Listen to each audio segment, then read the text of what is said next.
ड्रामे की शुरुआत होती है ईमान से, जो अपने ससुराल की दहलीज पर खड़ी होती है और उसके दिल में हजारों बातें चल रही होती हैं। वो कहती है कि मैं इस दहलीज पर कभी कदम नहीं रखूंगी।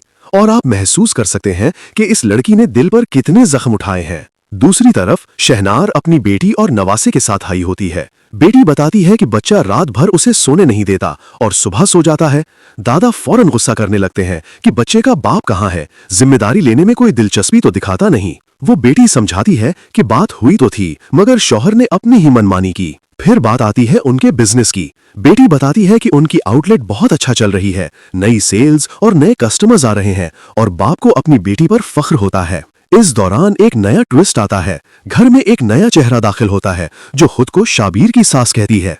बड़े कमाल से वो घर की बड़ी बहू यानी महक को देखती है और उसके बारे में फौरन अंदाजा लगा लेती है कि ये बेचारी जुल्म सह रही है। फिर वो जख्म पर नमक छिड़कती है। बच्चे क्यों नहीं, कोई मसला तो नहीं। महक आंसुओं के साथ बताती है कि डॉक्टर्स कह चुके हैं वो मां नहीं बन सकती। ये सुनकर शाबीर की सास अंदाज बदलती है और कहती है कि डॉक्टर क्या करेंगे, असल इलाज तो बाबा के पास है। महक पहले डरती है, मगर फिर सास के बहकावे में आ जाती है। वो उसे तसल्लियां भी देती है और धमकियां भी कि अगर बच्चे ना हुए तो शौहर दूसरी शादी कर लेगा। दूसरी तरफ घर में एक और तूफान चल रहा है। शाबीर की पहली बीवी ईमान को नवीद मिलती है कि शाबीर ने वाकई दूसरी शादी कर ली है। वो हौसला करके अपने ससुर से शेयर करती है। ससुर परेशान होते हैं कि उनकी बेटी पर क्या गुजर रही होगी और ईमान की मां भी शदीद दुख में डूब जाती है। फिर कहानी का सबसे दर्दनाक लम्हा आता है। ईमान अपने ससुराल खुद जाती है अपना सामान लेने। वो माँ बाप से कहती है कि मैं कमजोर नहीं बनना चाहती, मैं खुद अपना फैसला खुद करूंगी। ससुराल वाले उसे देखकर शर्मिंदा होते हैं, मगर ईमान नर्म लहजे में कह देती है कि जो हो गया सो हो गया, अब इस घर में रहने की कोई वजह नहीं। सामान इकट्ठा करते वक्त शाबीर आ जाता है। वो अपनी गलती मानने की कोशिश करता है, मगर ईमान कहती है कुछ रिश्ते टूटकर कभी वापस नहीं आते और बेहतर यही है कि वो वापस ना आए।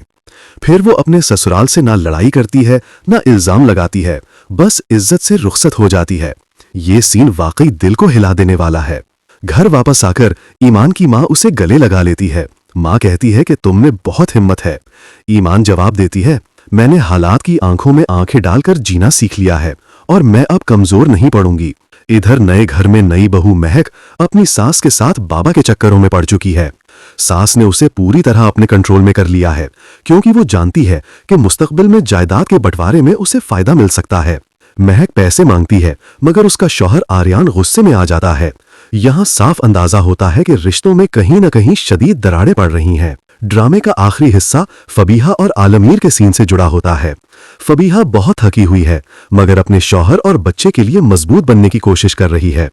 आलमीर उसे प्यार से समझाता है कि मैं तुम पर फख्र करता हूं, लेकिन तुम अपनी सेहत का ख्याल रखो। ये सीन बहुत इमोशनल और खूबसूरत लगता है। आखिर में ईमान घर वापस आती है और उसके चेहरे पर सुकून है। वो जानती है कि तकलीफ बहुत हुई है, मगर अब जिंदगी के एक नए सफर का आगाज होने वाला है।